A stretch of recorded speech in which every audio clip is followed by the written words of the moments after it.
Hello बच्चों, आज हम आपकी बुक का चैप्टर 9 जिसका नाम है औद्योगिक क्रांति, इसके बारे में पढ़ेंगे। तो सबसे पहले हमें ये पता होना चाहिए कि औद्योगिक क्रांति होती क्या है।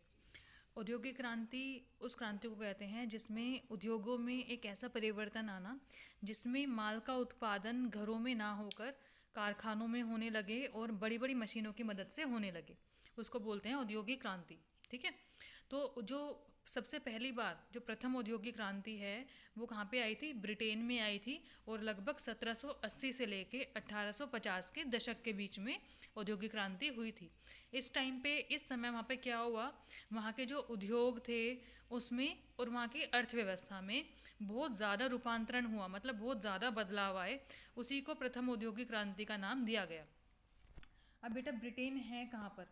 आप भी अपने आपके पास अगर वर्ल्ड का मैप हो तो उसमें आप देखना कि जो ब्रिटेन है वो कहाँ पर है। और आपको जो ये मैप है वो नोटबुक में लगाना भी है। देखो ये जो मैप है ये ब्रिटेन का मैप है, दिख रहा है? ये पूरा ब्रिटेन है। इसमें आप अलग अलग जगह देख रहे हो। लंदन, लंदन इस टाइम पे बहुत ज़्यादा महत्वपूर्ण हो गया था, तो हम लंदन के बारे में भी पढ़ेंगे। ठीक है। तो ये जैसे लंदन है, स्कॉटलैंड है, ये सारी जगह जो हैं बहुत ज़्यादा महत्वपूर्ण थी औद्योगिक विकास की दृष्टि से। ठीक है। तो जो जैसे कि मैंने बताया सबसे पहले ब्रिटेन में औद्योगिक क्रांति आई थी, लेकिन धीरे धीरे विश्व के दूसरे देशों में भी ऐसे ही परिवर्तन देखने को मिले। और यूरोप के देशों में जैसे फ्रांस है, जर्मनी है, वहाँ पे भी बहुत सारे बदलाव आए, ऐसे ही परिवर्तन आए और वहाँ की अर्थव्यवस्था को बहुत ज़्यादा प्रभावित किया। संयुक्त राज्य अमेरिका भी उन ऐसे ही देशों में से एक है जिनमें औद्योगिक क्रांति से संबंधित जो भी परिवर्तन है वो देखने को मिले थे। ब्रिटेन में जो औद्योगिक विकास इस समय हो रहा था वो नई मशीनों, क्योंकि अब नई नई मशीनें आ गई थी, और तकनीकियों, नई तकनीकियों से गहराई से जुड़ा हुआ है। ठीक है। क्योंकि इन्हीं मशीनों और तकनीकियों की वजह से ब्रिटेन में इतना ज़्यादा, इतनी भारी मात्रा में औद्योगिक विकास हो पाया। इससे पहले घरों में माल का उत्पादन होता था हथकरघाओं की हेल्प से या हाथ से ही चीज़ों को बनाया जाता था, जिसमें समय भी ज़्यादा लगता था, पैसे भी ज़्यादा लगते थे और माल का उत्पादन भी बहुत ही छोटी मात्रा में हो पाता था। लेकिन अब जब कारखानों में बड़ी बड़ी मशीनों का आविष्कार हो गया, नई नई टेक्नोलॉजीज आ गई सामने, तो उससे क्या हुआ, माल के उत्पादन में बहुत भारी मात्रा में प्रगति हुई, मतलब बहुत ज़्यादा माल का उत्पादन अब होने लग गया था। ठीक है।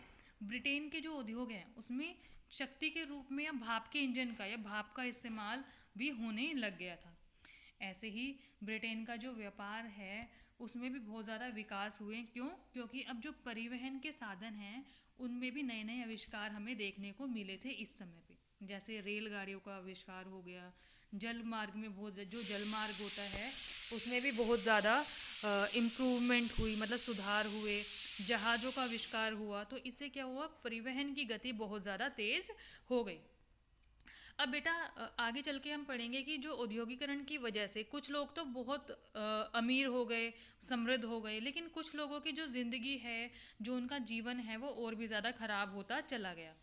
ऐसे लोगों में आते हैं स्त्रियां और बच्चे, क्योंकि स्त्रियों और बच्चों को ही ज़्यादातर कारखानों में मजदूरों के रूप में काम पे लगाया जाता था, क्योंकि वो काम की बुरी परिस्थितियों का बिल्कुल भी विरोध नहीं करते थे। ठीक है। तो इस वजह से स्त्रियों और बच्चों को कारखानों में काम के लिए लगाया जाता था। अब जब इन सब चीज़ों का विरोध होने लग गया, मतलब काम की परिस्थितियों का जब विरोध होने लग गया, तो सरकार ने कुछ कानून भी बनाए थे जिससे कि स्त्रियों और बच्चों का शोषण ना हो। औद्योगिक क्रांति का सबसे पहले प्रयोग दो यूरोपीय विद्वान थे। एक थे फ्रांस में जॉर्जेस मिशले और दूसरे थे जर्मनी के फ्राइड्रिक एंजल्स, इन्होंने किया था। ठीक है। तो औद्योगिक क्रांति का सबसे पहले जो इस्तेमाल है वो किसने किया? जॉर्जेस मिशले और फ्राइड्रिक एंजल्स। लेकिन अंग्रेजी में, मतलब इंग्लिश लैंग्वेज में या अंग्रेजी भाषा में इस शब्द का सबसे पहले जो यूज़ किया था, जो इस्तेमाल किया था, वो किया था ऑर्नल्ड टॉयनबी ने। ठीक है। और ऑर्नल्ड टॉयनबी ने ये बोला कि 1760 से 1820 के बीच में जो भी ब्रिटेन में औद्योगिक विकास हो रहा था उसको औद्योगिक क्रांति का नाम दिया जा सकता है।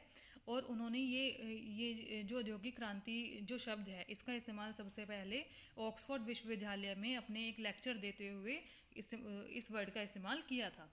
इस समय पे ब्रिटेन में जॉर्ज तृतीय का शासन था, मतलब इस टाइम पे जो ब्रिटेन का राजा था वो था जॉर्ज तृतीय। ठीक है। इसके बाद पर परवर्ती इतिहासकारों ने, मतलब बाद के इतिहासकारों ने भी, जिसमें T S. Ashton, Paul Mantoux, Eric Hobsbawm, ये जो इतिहासकार थे ये भी टॉयनबी के विचारों से सहमत थे।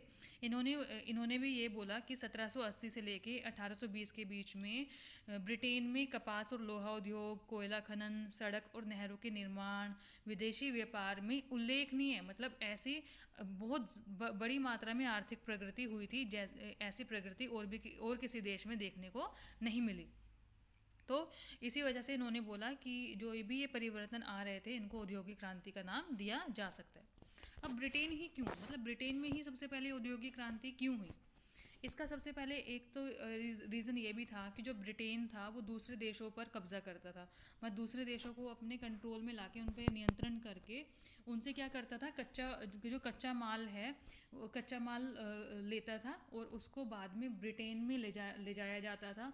वहाँ पे मशीनों की मदद से उसको तैयार माल में बदला जाता था और उसके बाद जब जो माल बन जाता था उसको फिर से जिस देश पे कब्जा किया है उनकी बाज़ारों में उसको ऊंचे दामों पर बेच दिया करता था। और जो जिन देशों पर वो कब्जा करता था, जिनको उपनिवेश बनाता था, उनसे मजदूर भी सस्ते दामों पर, मतलब जो मजदूर हैं वो भी ब्रिटेन में ले जाया करता था। तो ब्रिटेन को कच्चा माल भी मिल गया, मतलब चीज़ों को बनाने के लिए, और मजदूर भी मिल गए। ठीक है। तो इस वजह से ब्रिटेन दूसरे देशों पर कब्जा करता था।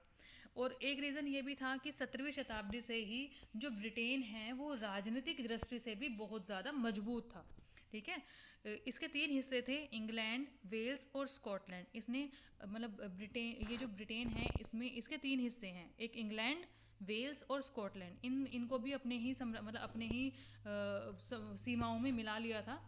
और अब क्या था, वहाँ पे एक ही राजा का शासन होता था, एक ही कानून व्यवस्था होती थी, एक ही करेंसी होती थी वहाँ पे, मतलब एक ही सिक्का चलाया जाता था पूरे इंग्लैंड में, और एक ही वहाँ पे बाज़ार व्यवस्था थी। मतलब इंग्लैंड में एक ही बड़ा बाज़ार था, अगर किसी को भी सामान खरीदना या बेचना है वो इंग्लैंड के बाज़ार में ही करता था। ठीक है। तो और जो ये बाज़ार व्यवस्था थी इसमें किसी भी स्थानीय अधिकारियों का कोई भी हस्तक्षेप नहीं था, कोई भी इंटरफेरेंस नहीं था। जो सरकार है, मतलब जो ब्रिटेन का राजा है, वो ही इन माल पर कर लगाता था। जिससे क्या हुआ, जब इसने माल पर कर लगाया तो उस माल की कीमत और भी ज़्यादा बढ़ जाती थी। तो जब लोग खरीदते थे तो वो बड़ी हुई कीमतों में उस माल को खरीदते थे, जिससे कि ब्रिटेन को प्रॉफिट मिलता था। ठीक है। अब एक परिवर्तन और भी आया 17वीं शताब्दी के अंत तक, कि जो मुद्रा है, मतलब जो करेंसी है, जो सिक्का है, उसका प्रयोग बहुत ज़्यादा व्यापक रूप से होने लगा। वस्तुओं को खरीदने और बेचने के लिए भी मुद्रा का प्रयोग धीरे धीरे बढ़ गया। और कारखानों में जो काम करते थे मजदूर, उनको भी वेतन के रूप में अब क्या मिलने लग गया था, पैसा मिलने लग गया था, मुद्रा मिलने लग गई थी। पहले के टाइम पे क्या होता था, उनको काम के बदले कोई वस्तु ही मिलती थी, लेकिन अब क्या हुआ, अब उनको अपने मजदूरी के रूप में उनको वेतन मिलने लग गया था। जिससे क्या हुआ, अब लोगों को अपनी आमदनी में से कुछ खर्च करने के लिए मतलब उनके पास पैसा होता था, जैसे वो बाज़ार में जाके उनके पास पैसा होता था कि वो किसी भी सामान को खरीद सकें और किसी भी सामान को बेच सकें। ठीक है। ये सब जो परिवर्तन है वो 17वीं शताब्दी के बीच में हुए थे। जब 18वीं शताब्दी आई उसमें भी बहुत सारे ऐसे इंग्लैंड में आर्थिक परिवर्तन आए जिसको हम कृषि क्रांति कह सकते हैं। कृषि क्रांति का क्या मतलब था कि जो भी बड़े ज़मींदार थे उन्होंने अपनी ही प्रॉपर्टी के आसपास, मतलब अपनी ही संपत्तियों के आसपास जितने भी छोटे छोटे खेत थे, फार्म से, उनको खरीदना शुरू कर दिया। और क्या नाम, उन सबको खरीद के उन्होंने अपनी बड़ी बड़ी भू संपदाएं बना ली। ठीक है। और वहाँ पे उन्होंने खाद्य उत्पादन भी करना शुरू कर दिया। अब इससे क्या हुआ, जो भी बेचारे किसान थे या छोटे मोटे जो पशु चारक थे वो बेघर हो गए, क्योंकि वो इन्हीं छोटे छोटे खेतों में अपने पशुओं को चराते थे, या इन्हीं जो ये छोटे खेत हैं वहीं पे ही छोटा मोटा अपने लिए अनाज उगाते थे। तो अब ये जो लोग थे बेचारे बेघर हो गए और काम की तलाश में ये गाँव से कहाँ पे चले गए, शहरों में चले गए। अब शहरों में क्या हुआ, जब ये किसान शहरों में आ गए तो शहरों की जो आबादी है, और पहले शहरों के मतलब पहले से ही शहरों के लोग रहते हैं वहाँ पे, और गांव के लोग भी अब शहरों में आ गए, तो उससे क्या हुआ, शहरों की जो पॉपुलेशन है, जो आबादी है, वो धीरे धीरे बढ़ गई। और अब शहरों में मज़दूरों की संख्या भी बहुत ज़्यादा बड़ी मात्रा में बढ़ गई थी, क्योंकि ये काम की तलाश में आए थे, और वहाँ पे अब जो ये किसान थे वो मजदूरी कारखानों में मजदूरी करने लग गए थे। ठीक है। शहर, व्यापार और वित्त। इसमें अब हमने जैसे पढ़ा था कि गांव से शहरों में जब किसान आने लग गए थे तो शहरों की आबादी बढ़ गई थी। तो ये बता रहे हैं यूरोप के जिन 19 शहरों की आबादी बढ़ी थी उनमें से जो 11 शहर थे वो केवल ब्रिटेन में ही थे। ठीक है, तो 11 शहरों में और जो ये 11 शहर हैं जिनकी आबादी सबसे ज़्यादा बड़ी थी उसमें लंदन सबसे बड़ा शहर था, जहाँ पे बहुत देश का सबसे बड़ा बाजार वहीं पे स्थित था। ठीक है, और जो अभी हमने मैप में देखा भी था कि लंदन कहाँ पर है ब्रिटेन में। लंदन ने संपूर्ण विश्व में एक महत्वपूर्ण स्थान प्राप्त कर लिया था। लंदन एक बहुत महत्वपूर्ण स्थान मतलब बहुत महत्वपूर्ण देश बन गया था। और वहीं पर क्योंकि बहुत बड़ा बाज़ार भी था, वहाँ की आबादी भी ज़्यादा थी, मज़दूरों की संख्या भी ज़्यादा थी, तो इस वजह से जो लंदन था वो बहुत महत्वपूर्ण देश बन गया था। 18वीं शताब्दी तक आते आते तो ये भी हुआ कि जो व्यापार पहले इटली और फ्रांस के बंदरगाहों से होता था, अब वो भी शिफ्ट हो गया कहाँ पे, अब वो भी हॉलैंड और ब्रिटेन के बंदरगाहों से होने लग गया। तो ब्रिटेन को व्यापार में भी बहुत ज़्यादा फ़ायदा मिला। और इसके बाद धीरे धीरे क्या हुआ, ब्रिटेन जो लंदन है उसने एम्स्टर्डम का स्थान ले लिया दूसरे देशों को ऋण देने में, दूसरे देशों को उधार देने में, जिससे कि वो व्यापार कर सके। ठीक है, तो लंदन के पास उसका व्यापार भी बहुत अच्छा हो गया। वो उस दूसरे देशों को ऋण, अब उसके पास पैसा ज़्यादा था तो वो दूसरे देशों को व्यापार करने के लिए ऋण भी देने लग गया। ठीक है, साथ ही साथ जो लंदन है वो इंग्लैंड, अफ्रीका और वेस्ट इंडीज़, इन 3 देशों के बीच में जो व्यापार होता था उसका केंद्र भी लंदन ही था। मतलब इंग्लैंड, अफ्रीका और वेस्ट इंडीज़ ये 3 देश थे जिनके बीच में व्यापार होता था। इसको बोलते हैं त्रिकोणीय व्यापार। तो जो त्रिकोणीय व्यापार था उसका जो केंद्र था वो क्या था, लंदन। ठीक है, अमेरिका और एशिया में व्यापार करने वाली कंपनियों के कार्यालय भी लंदन में ही स्थित थे। अब जो ये बता रहे हैं कि इंग्लैंड में जो भी इंग्लैंड के बाज़ारों में कोई भी अगर सामान आता था या उसको बेचा जाता था वो किसके ज़रिए आता था, जहाज़ों के ज़रिए, मतलब पानी के जहाज़ों के ज़रिए। इसका मतलब वहाँ पे जो जल मार्ग है वो एक परिवहन का बहुत ही अच्छा साधन था। ठीक है, वहाँ पे रेल मार्ग का इतना प्रसार नहीं हुआ था जितना कि जल मार्ग का हुआ था। जो जल मार्ग है वो सस्ता भी पड़ता था और उसमें समय भी कम लगता था। ठीक है, अब जो ब्रिटेन की जो नदियाँ हैं वो समुद्र से जुड़ी हुई थी। तो समझ लो कोई भी माल है सबसे पहले नदियों के ज़रिए जहाज़ों में लादा जाता था, फिर वो समुद्र तक पहुंचाया जाता था और समुद्र से वो जिस भी देश में पहुंचाना है वहाँ तक ले जाया जाता था। इसमें समय भी कम लगता था और वो सस्ता भी पड़ता था। ठीक है, अब ये बता रहे हैं नदी पोतों, नदी पोत मतलब नदी में जो चलने वाले जहाज थे, नदी पोतों के जरिए ढोया जाने वाला माल, जो नदियों के जरिए जो माल ढोया जाता था और समुद्र तटीय जहाज़ों तक पहुंचाया जाता था उसको बोलते थे तटपोत। क्या बोलते थे, तटपोत बोलते थे उनको। ठीक है, अब जो लंदन था हमने ये पढ़ लिया कि व्यापार का केंद्र था। ठीक है, और वहाँ पे जितने भी बड़े बड़े देशों के जो कार्यालय थे वो भी लंदन में ही स्थित थे। लंदन के जो परिवहन के साधन हैं वो भी बहुत ज़्यादा अच्छे थे, मतलब जो जलमार्ग था वो भी बहुत ज़्यादा अच्छा था, जिसकी वजह से व्यापार बहुत आसानी से हो पाया। अब ये दूसरा एक और भी फैक्टर है जिसने औद्योगिक क्रांति को बहुत ज़्यादा सक्सेसफुल बनाया था, वो था इंग्लैंड की वित्तीय प्रणाली। मतलब इंग्लैंड में ही सबसे बड़ा बैंक स्थापित हुआ था 1694 में, बैंक ऑफ इंग्लैंड।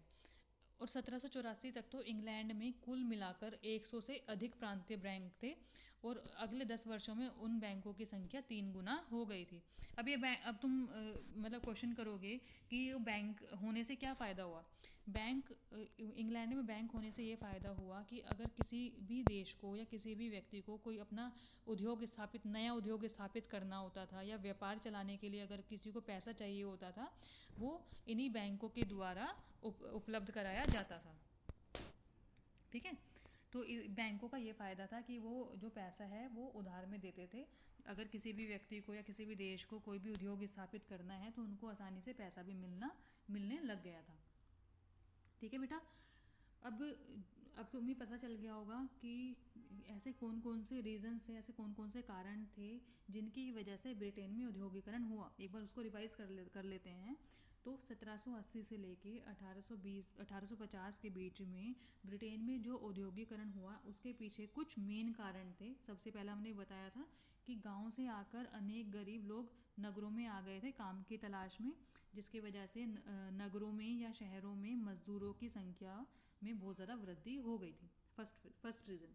सेकंड, बड़े बड़े उद्योग धंधे स्थापित करने के लिए जो भी पैसा चाहिए था, जो भी ऋण राशि चाहिए थी, उसको उपलब्ध कराने के लिए अब इंग्लैंड में बैंक भी मौजूद थे।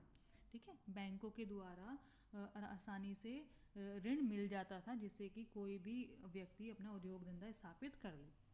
तीसरा, परिवहन की एक अच्छी व्यवस्था उपलब्ध थी, मतलब परिवहन के साधन बहुत ज़्यादा अच्छे थे, जिसके वजह से अगर किसी व्यक्ति को जो सामान उसने बनाया है वो दूसरे देशों को बेचना है तो वो आसानी से उसको बेच भी सकता था। तो परिवहन के साधन भी बहुत ज़्यादा अच्छे थे। तो ये कुछ ऐसे मेन फैक्टर थे जिनके वजह से औद्योगिकरण आसान ब्रिटेन में हुआ। ठीक है, और 18वीं शताब्दी में ना बहुत सारे आविष्कार भी हुए थे, मतलब बहुत सारे ऐसे ऐसे चीज़ों के आविष्कार हुए, जैसे समझ लो लोहा उद्योग में बहुत आविष्कार हुए, कपास के उद्योग में हुए, भाप की शक्ति का विकास हुआ, रेल मार्ग की शुरुआत हो गई। तो ये ऐसे ऐसे आविष्कार थे जो कि पहले किसी देश में नहीं हुए थे। ठीक है, ये बता रहे हैं कुल मिलाकर 26,000 आविष्कार हुए थे ब्रिटेन में। तो हम अंदाज़ा लगा सकते हैं, जब इतने सारे आविष्कार हो रहे हैं, क्या नाम, इतनी सारी मतलब प्रगति हो रही है, आर्थिक प्रगति हो रही है ब्रिटेन में, तो वहाँ पे औद्योगिकरण, जो औद्योगिक क्रांति है वो ब्रिटेन में ही आना स्वाभाविक था। आगे चल के हम कोयला और लोहा उद्योग के बारे में बात करेंगे। अभी के लिए इतना ही। ठीक है, अब जो नेक्स्ट क्लास होगी ट्यूसडे को, उसमें हम आगे पढ़ेंगे कोयला और लोहा उद्योग।